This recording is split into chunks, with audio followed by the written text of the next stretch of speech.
Good morning students.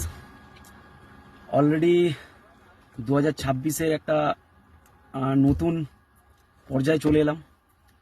আমাদের প্রায় 20-25টার উপরে ব্রাঞ্চ আছে, কিন্তু গুড নিউজ এটাই যে আমাদের আজকের আরও 3খানা নতুন ব্রাঞ্চ ওপেনিং করতে চলেছি। তো অলরেডি আমরা চলে এসেছি ব্রাঞ্চের কাছাকাছি, নয় অনেকটাই দূরে আছি, এখনও যেতে প্রায় 1 ঘন্টার মতো সময় লাগবে। তো আমার বলার বক্তব্য ছিল এটাই যে ইউনিটটা এতটাই আমাদের বড়, আমরা চারিদিকে আস্তে আস্তে যে সমস্ত জায়গায় স্টুডেন্টরা এই জিনিস থেকে পিছিয়ে আছে বা এনসিসি ট্রেনিং থেকে যারা করতে পারছে না, এটা তাদের জন্য আমরা তাদের কাছে নিয়ে যেতে চাই যে তারা যেন এই ট্রেনিংয়ের মধ্যে আরও যেন যুক্ত হতে পারে, তারা এখান থেকে ভবিষ্যতে একটা যেন আলোর দিশা পায়। তার জন্যেই এই সফরে আমরা এগিয়ে এসেছি।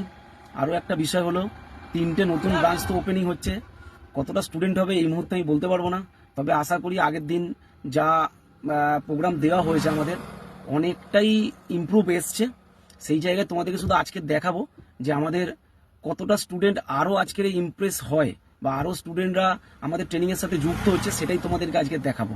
তো তোমরা দেখতে থাকো ভিডিওটা, লাইক কমেন্ট শেয়ার অবশ্যই তোমরা করবে, এটা আমার রিকোয়েস্ট। আর তার সাথে সাথে একটাই জিনিস, ইউনিটের প্রতি সবাইকে ভালোবাসা নিয়ে আসতে হবে, ইউনিটটাকে সবাইকে নিজের মতো করে ভাবতে হবে, ইউনিটে যেন সবাই আমরা একসাথে যেন এগোতে পারি, এটাই আমার সব থেকে বড় কথা, আর কিছু না।